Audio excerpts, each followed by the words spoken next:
শেরপুর ও কুড়িগ্রামে বন্যা পরিস্থিতির উন্নতি হয়েছে। 5 দিনে শেরপুরে বন্যায় মারা গেছে অন্তত 11 জন। এদিকে ময়মনসিংহের ফুলপুরে নতুন 14টি গ্রাম প্লাবিত হয়েছে।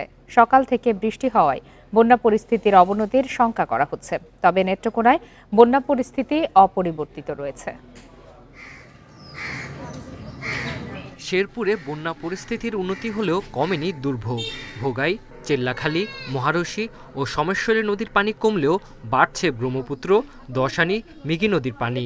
বিভিন্ন এলাকায় দেখা দিয়েছে খাদ্য সংকট। পানির বর্তমান এখন একটু কমছে, খুব কাদায় আছে। হঠাৎ করে পানি আসবো এটা কিন্তু আমরা জানি না। বাড়ি করতে পানির দূরত্ব নামছে, এখন আমরা খামু কি? আমার কোনো প্রাণ সামগ্রী এখনো আসে নাই। বন্যা দুর্গত এলাকায় খাদ্য সামগ্রী বিতরণ সহ নানা কার্যক্রম চালাচ্ছে সেনাবাহিনী।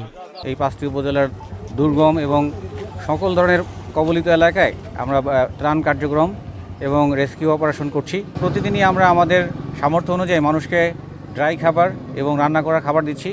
পানি কমায় কুড়িগ্রামে বন্যা পরিস্থিতির উন্নতি হয়েছে। সদর, রাজারহাট, উলিপুর, চিলমারি, রৌমারীর কয়েকটি এলাকায় ভাঙন দেখা দিয়েছে। পানি বন্যায় একটা সব কিছু যে ভাঙাই দিয়েছে, বাড়িয়ে যে ভাঙবার লাগছে। ময়মনসিংহের ফুলপুরে নতুন করে 14টি গ্রাম প্লাবিত হয়েছে। 3 উপজেলার 9 ইউনিয়নে এখনো পানিবন্দী প্রায় 1.5 লাখ মানুষ। আমরা খাওয়া দাওয়া নাই, চুলের মধ্যে পানি, পোলাহান নিয়ে অনেক কষ্টে আছি। নেত্রকোনা সদর সহ 5 উপজেলায় এখনো পানিবন্দী প্রায় 1 লাখ মানুষ। দেখা দিয়েছে পানি, খাবার ও গোখাদ্য সংকট। পুকুরে মাছটা গেছে, মানুষের বুড়ি বছরেরও কষ্ট হতেছে। রান্না বাড়া তো মনে হয় যে একবারই ঠুটে বন্ধ, সিরামুড়ি খায়া দিন কাটাইতেছে। ত্রাণ না পাওয়ার অভিযোগ স্বীকার করে প্রশাসন বলছে, জনপ্রতিনিধিদের সাথে নিয়ে দ্রুত ত্রাণ পৌঁছানোর চেষ্টা চলছে। গত 2-3 দিন ধরে আমাদের ত্রাণ কার্যক্রম চলছে।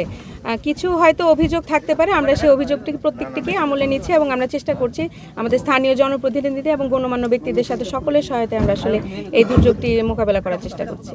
নেত্রকোনায় তলিয়ে গেছে 17,500 হেক্টর জমির আমন ও 167 হেক্টর জমির শাকসবজি। Tanzil Hasnat, independent news.